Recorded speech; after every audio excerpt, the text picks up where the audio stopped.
kalau ada pasukannya Muhammad Al-Fatih itu memperkosa. طلع البدر علينا من ثنيات الوداع وجب الشكر علينا ما دعا لله داع. Assalamualaikum warahmatullahi wabarakatuh. Oke dan gimana kabar kalian? Gue harap si Triple S ya, semoga sehat selalu. Nah dan pada tahun 1453 telah terjadi penaklukan Konstantinopel atau yang sekarang kita kenal sebagai kota Istanbul di negara Turki. Nah sempat ada frasa kalau penaklukan Konstantinopel ini sepintas menimbulkan pemaknaan sama dengan penjajahan. Hal ini juga disinyalir dari pemahaman sempit atas pendudukan Turki Utsmani terhadap Konstantinopel yang telah diperoleh via jalan pertempuran dua kubu. Nah, yang gue tekankan ini sama sekali tidak, ini bukan penjajahan atau bukan juga balas dendam, bukan juga alasan ringan urusan politik, ekspansi wilayah dan lainnya, bukan. Nah, penaklukan Konstantinopel ini cuy merupakan keputusan dari penaklukan pemerintahan Romawi yang zolim kepada kaum muslimin. Selanjutnya, apabila kezoliman ini dibiarin dengan tenang dan tidak diperangin, maka akan menimbulkan autokrasi kekuasaan yang merugikan banyak pihak. Dengan demikian, setujulah untuk memberikan pelajaran dengan adil agar kekaisaran Romawi di Konstantinopel tidak lagi berbuat sewenang-wenang. Jadi memang Romawi itu dari dulu udah coba berbuat zolim kepada kaum muslimin. Dan gua akan bacakan latar sejarahnya ya, panjang sebenarnya. Jadi bukan ujuk-ujuk Sultan Muhammad Al-Fatih itu mau serang Konstantinopel gitu, mau menjajah gitu, enggak. Sebelumnya mari kita pahami dulu mengenai Konstantinopel. Konstantinopel ini adalah ibu kota Kekaisaran Romawi pada abad sekitar 324 Masehi hingga awal abad ke-15 Masehi, tepatnya 1453 pasca ditaklukkan oleh Sultan Muhammad Al-Fatih. Adapun sekarang Konstantinopel merupakan kota di negara Turki yaitu Istanbul. Cantik negaranya cuy. Nah, visi yang dibawa oleh Sultan Muhammad Al-Fatih itu bukan penjajahan atau penaklukan, melainkan pembebasan. Penjajahan memiliki makna yaitu proses menguasai wilayah untuk kepentingan diri atau kelompok. Sedangkan dalam Islam, nilai yang dibawa oleh pasukan penakluk Konstantinopel itu dikenal dengan Futuhat Islamiyah, yaitu memperluas wilayah dakwah Islam. Jadi dengan catatan pada wilayah itu akan diberlakukan hukum Islam secara umum cuy. Dan tidak ada paksaan juga. Jadi ada negara, ada kasus negara itu ditaklukkan, tapi mereka tidak beragama Islam. Dengan catatan mereka harus membayar jizyah. Nah contohnya penduduk Kus An-Natif itu membayar jizyah tatkala ditaklukkan oleh Khalid bin Walid, membayar jizyah kepada khalifah dengan syarat kaum muslimin melindungi mereka cuy. Nah kalau membahas jizyah ini gue bisa bikin satu video gitu, karena jizyah itu detail banget cuy. Jizyah ini bukan eksploitasi ya, jadi bukan lu memanfaatkan, lu kuras daerah yang lu kuasain, enggak. Makanya gue bilang kalau mau bahas jizyah gue bisa bikin satu video lagi, nanti insya Allah gue akan bikin pembahasan tentang jizyah. Intinya gue pengen ceritain kalau ada satu kota yang ditaklukkan oleh kaum muslimin, itu mereka nggak bisa kok, mereka nggak beragama Islam. Nah, faktor pendorong apa sih yang membuat terjadinya perluasan Konstantinopel? Yang pasti yang pertama adalah ucapan Nabi Muhammad SAW, yaitu Nabi Muhammad berkata, "Latuftahannal Konstantiniyah." Kalau kalian anak pesantren, kalian pasti tahu kalimat ini luar biasa cuy. La tuftahanna, ada kalimat la itu penegas dan ada nun tasdid di belakangnya yang artinya kalau bahasa Medannya ini pasti kali lah, udah pasti ada nun tasdid di belakangnya, kali, pasti kali terjadi gitu. Jadi pasti akan benar-benar tertaklukkan kota Konstantinopel ini, kata Nabi Muhammad SAW dalam hadis yang diriwayatkan oleh Imam Ahmad. Sebaik-baik pemimpin adalah pemimpin perang ini, penaklukan ini, dan sebaik-baik pasukan adalah pasukan ini. Ingat ya, sebaik-baik pemimpin adalah pemimpin ini dan sebaik-baik pasukan adalah pasukan ini. Dimana nanti hadis ini akan membantah satu argumen yang sangat keliru yang tersebar juga di kaum muslimin ya. Lu ingat nih hadis Nabi ini. Nah, kembali ke faktor-faktor pendorongnya adalah diantaranya pertama, perang Mu'tah. Dimana pada perang Mu'tah ini cuy, tensi ini meninggi banget tatkala kubu Romawi tidak menghargai utusan Rasulullah SAW yang baik-baik datang untuk membawa surat kepada pimpinan Busro. Tatkala itu adalah Raja Heraklius. Yang tercatat dalam kitab Sirah Nabawiyah karangan Syekh Mubarakfuri, utusan tersebut bernama Al-Haris bin Umair. Di dalam perjalanan, seseorang bernama Surahbil bin Amr Al-Ghassani, seseorang pemimpin Al-Balaqa, mencegah Al-Haris bin Umair. Surahbil pun mengikat Al-Haris bin Umair ini dan membawanya ke hadapan Kaisar tatkala itu ya. Tak lama kemudian Al-Haris pun yang nggak salah apa-apa ini dipenggal cuy. Rasulullah SAW pun marah terhadap perbuatan keji ini dan yang tidak manusiawi yang menimpa dutanya Nabi Muhammad SAW. Al-Haris bin Umair pun datang dengan baik-baik, maka sambutlah dengan baik-baik. Atau apabila tidak ingin menyambut baik, instruksikan untuk kembali dengan baik, bukannya dibunuh. Kira-kira demikianlah. Nah, perilaku buruk Surahbil dan Kaisar inilah yang memberikan sinyal bahwa petinggi yang ringan tangan atas nyawa seseorang akan melahirkan peradaban yang mengerikan dan penuh kegelapan di masa depan. Ini juga sebagai indikasi kebencian Kaisar terhadap dakwah Islam yang padahal disebarkan dengan cara damai cuy. Nah, atas dasar hal ini Rasulullah SAW pun mengirim 3.000 pasukan muslim yang akan bersiap berhadapan melawan 200.000 cuy. Luar biasa nih pasukan Romawi 200.000 cuy. Pertempuran berkecamuk dengan proporsi kekuatan yang gak imbang banget.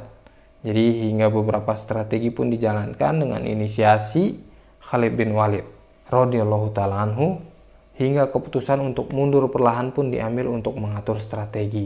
Nah, kemudian lanjut lagi pada perang Tabuk, di mana Raja Heraklius ini membara banget cuy. Membara dia sampai dia membawa 40.000 pasukan Romawi untuk menyerang Islam, kaum muslimin tatkala itu. Nah, pada saat itu dikisahkan sedang musim kemarau yang sangat kering cuy. Dan pasukan muslim pun berangkat menghadapi Romawi dengan jumlah sekitar 30.000 pasukan cuy. Kemudian faktor pendorong lagi adalah perang Yarmuk. Pada perang Yarmuk ini antara pasukan muslim dan Romawi ini perbandingannya lu lihat cuy ya. Itu sekitar 24.000 orang atau 30.000 lah genap melawan pasukan Romawi sekitar 120.000 pasukan cuy. Jadi memang gesekan-gesekan ini udah terjadi lama kan. Nah, sampai kepada dinasti Turki Utsmani.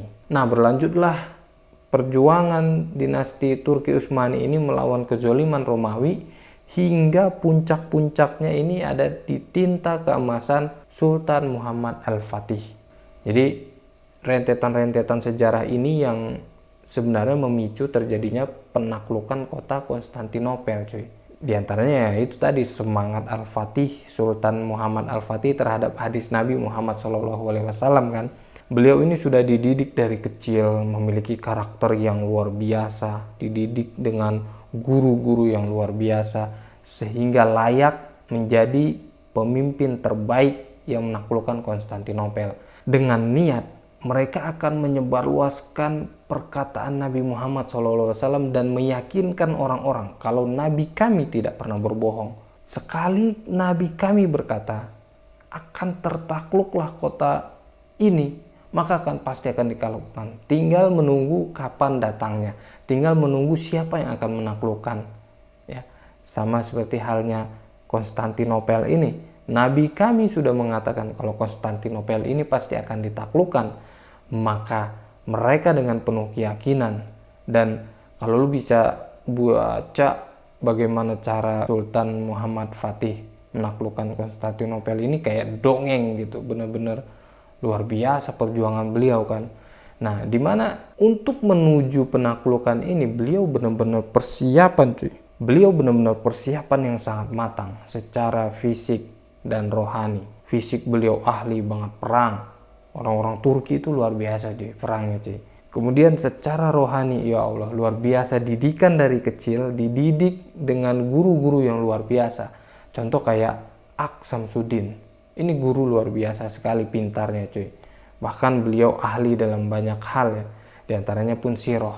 Nah, Sultan Muhammad Fatih dari kecil udah diajarin sirah sama beliau cuy. Diajarin sejarah Nabi, diajarin sejarah tokoh-tokoh penting dalam Islam. Sehingga terbenak dalam pikiran Sultan Muhammad Fatih ada patron-patron yang akan dia ikutin cuy. Jadi dia punya contoh. Oh, kalau gue mau jadi orang yang baik, mau jadi pemimpin yang baik, ini loh yang gue contoh. Kayak gitu. Jadi sebenarnya kalau lu mau didik anak, gampang. Didik anak dengan kisah, dengan cerita. Contohnya nyata adalah Sultan Muhammad Al-Fatih.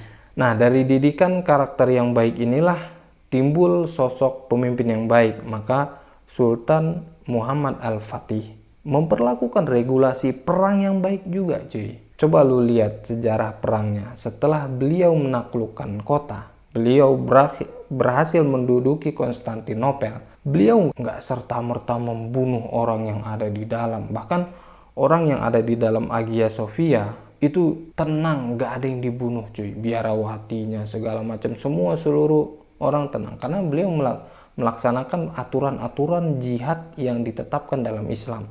Contoh, nggak boleh membunuh orang-orang lemah, wanita, anak kecil, apalagi sebutkan. Nggak boleh membakar, merusak tempat. Itu tidak dilakukan oleh Sultan Muhammad Al-Fatih. Begitu juga dengan pasukannya cuy. Nah, di awal gue tadi cerita kalau ada satu anggapan cerita yang salah diterima oleh kaum muslimin, kalau ada pasukannya Muhammad Al-Fatih itu memperkosa. Jadi mereka memperkosa orang-orang Konstantinopel, itu salah besar cuy. Gue bisa yakinin, gue bisa pastiin itu salah besar. Kenapa? Karena gue yakin ucapan Nabi gue cuy. Sebaik-baik pemimpin adalah pemimpinnya, sebaik-baik pasukan adalah pasukannya. Ya, Sultan Muhammad Al-Fatih sebelum benar-benar hari H dia menaklukkan Konstantinopel itu, sebelum itu pasukannya sederetan udah diajarin, disuruh puasa. Bener-bener ya dia cari ulama untuk ngajarin pasukannya, ayo kalian harus ikutin syariat Islam. Bener-bener dididik cuy pasukannya cuy. Jadi nggak cuman pasukan yang bisa perang doang, bener-bener dididik pasukan yang bertakwa. Jadi kalau ada omongan pasukan Turki itu memperkosa, itu udah fix hoax. Dan kalau lu ikut nyebarin info itu, lu ikut bertanggung jawab cuy. Hati-hati cuy ya. Gua pastiin itu hoax. Nah, hal ini pun bisa lu lihat secara nyata sekarang cuy, dimana setiap peperangan antara kaum muslimin melawan orang di luar muslim ya, lu bisa melihat sendiri dengan mata kepala lu gimana kaum muslimin menjaga aturan-aturan perang itu, karena memang disusun dengan baik dalam Islam cuy. Jadi kalau yang namanya jihad, kalau niatnya karena Allah dan karena Islam, lu harus ikutin aturan itu kan, karena niat lu untuk Allah gitu. Jihad lu itu untuk agama Islam, fisabilillah, di jalan Allah, maka harus dengan aturan Allah. Nggak ada namanya jihad dengan hawa nafsu, nggak ada cuy. Nah, kalau lu lihat peperangan antara kaum muslimin melawan musuhnya di luar muslim, maka lu akan melihat kaum muslimin dengan penuh adab ketika berperang. Mereka nggak akan bunuh anak kecil, orang tua, membunuh wanita lemah, nggak akan merusak tempat, bakar pohon, itu nggak boleh cuy, dilarang dalam Islam. Maka dengan itu juga lu akan melihat hal sebaliknya dilakukan oleh orang di luar Islam, manusia-manusia atau di negara Israel sana berani membantai anak-anak kecil cuy. Nauzubillah cuy. Sedangkan sebaliknya orang-orang pasukan-pasukan Palestina itu benar-benar nyerang tentara doang cuy. Jadi dari sini kita bisa pastikan peperangan yang dilakukan oleh kaum muslimin itu insya Allah pasti dengan adab. Dan penaklukan Konstantinopel itu bukan penjajahan, dimana itu adalah futuhat Islamiyah, pelebaran, perluasan wilayah Islam, dimana niatnya adalah untuk menjadikan wilayah itu menjadi wilayah bersyariat Islam. Kalau mereka tidak mau melakukan syariat Islam, menegakkan syariat Islam, maka mereka bisa bayar jizyah. Oke cuy, mungkin video kali ini cukup sampai sini. Dan untuk yang menonton sampai akhir, gua ucapkan terima kasih, jazakumullah khair. Silahkan drop komentar kalian di bawah, kasih masukan kita bisa diskusi di bawah. Terima kasih, jazakumullah khair. See you next video. Assalamualaikum warahmatullahi wabarakatuh.